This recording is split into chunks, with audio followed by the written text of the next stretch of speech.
صحیح خبریں جاننے کا آپ کو ہے خیال؟ ہم بتائیں آپ کو پل پل کا حال، ہم بتائیں آپ کو ہر ایک بات، جاننے کے لیے دیکھیے OCN خبرنامہ۔ السلام علیکم ورحمۃ اللہ وبرکاتہ۔ رمضان کا مبارک مہینہ شروع ہونے والا ہے اور میں اپنی تمام ماؤں، بہنوں، بچیوں، بیٹیوں سے ایک بات کہنا چاہتا ہوں کہ جیسے ہی رمضان کا مہینہ شروع ہوتا ہے تو تمام ہی ہماری خواتین جو ہے نا وہ روزے رکھتی ہیں، قرآن مجید کی تلاوت کرتی ہیں، خوب ذکر و اذکار کرتی ہیں اور ماشاءاللہ اللہ کی خوب عبادت کرتی ہیں، لیکن ایک چیز مس کر جاتی ہیں جو آپ کو رمضان کے مہینے میں مس نہیں کرنی ہے۔ وہ آپ یہ سمجھ لو کہ علم نہیں ہوتا یا غلط فہمی ہوتی ہے نا، یا بعض دفعہ سستی ہوتی ہے، کسی کو علم ہے تو وہ عمل نہیں کر پا رہا ہے۔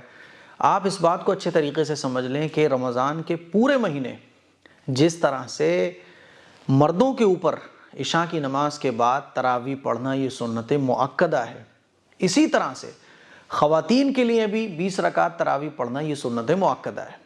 عام طور پر خواتین کیا سمجھتی ہیں کہ تراویح مردوں کے اوپر، تو مرد حضرات تو تراویح پڑھنے مسجد آ جاتے ہیں، خواتین جو ہے نا یا تو آرام کر رہی ہوتی ہیں یا کھانے پکانے میں مشغول ہوتی ہیں یا کوئی اور عبادت کے کام میں مشغول ہو جاتی ہیں۔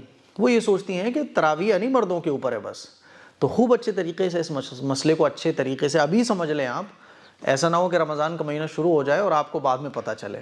میں ہر سال یہ مسئلہ آپ لوگوں کو بتاتا ہوں کہ تراویح 20 رکعت جس طرح سے مردوں پر پڑھنا یہ سنت مؤکدہ ہے، اسی طرح خواتین پر بھی سنت مؤکدہ ہے۔ سنت مؤکدہ ہونے کا مطلب کیا ہے کہ بلا ضرورت اس کو نہیں چھوڑنا چاہیے، یعنی کوئی پرابلم آپ کو نہیں ہے، کوئی عذر نہیں ہے اور آپ تراویح کی نماز نہیں پڑھ رہے ہو تو پھر آپ گنہگار ہو گئے۔ سنت مؤکدہ کا مطلب ہوتا ہے کہ پڑھنا چاہیے، کبھی ایک آدھ مرتبہ اگر چھوٹ جائے وہ الگ بات ہے، لیکن چھوڑنے کی عادت یہ گناہ ہے۔ یہ ہے سنت مؤکدہ کا مطلب، یعنی آپ کو پڑھنا ہے ہر حال میں، چھوڑنا نہیں ہے۔ کبھی اگر کوئی پرابلم آ جائے تو چھوڑ سکتے ہیں، تب گناہ نہیں ہے، لیکن چھوڑنے کی عادت نہیں بنانا چاہیے۔ یہ نہیں کہ صاحب ہفتے میں پورے ہفتے آپ تراویح نہیں پڑھ رہے، ایک آدھ دن پڑھ لی، کبھی کبھار چھوٹ جائے وہ الگ مسئلہ ہے۔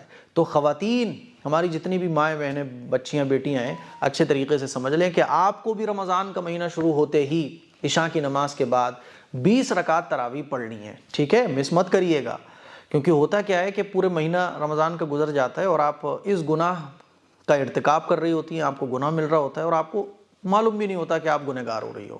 تو 20 رکعت تراویح پڑھیں۔ تراویح کی نماز کیسے پڑھی جاتی ہے وہ انشاءاللہ میں رمضان کا مہینہ شروع ہونے سے پہلے ہی آپ کو اس مسئلے کے بارے میں بتا دوں گا۔ اس کلپ کو شیئر کریں، دوسروں تک پہنچائیں۔ السلام علیکم ورحمۃ اللہ وبرکاتہ۔ صحیح خبریں جاننے کا آپ کو ہے خیال؟ ہم بتائیں آپ کو پل پل کا حال، سیاسی ہنگامے ہو یا مذہبی معاملات، قائدین کی نمائندگی ہو یا حکومت کے اقدامات، عوامی مسائل ہو یا سماجی معاملات، سنگین جرائم ہو یا بھیانک حادثات، کیا کچھ ہے صورتحال، کیسے ہیں حالات، ہم بتائیں آپ کو ہر ایک بات، جاننے کے لیے دیکھیے OCN خبرنامہ۔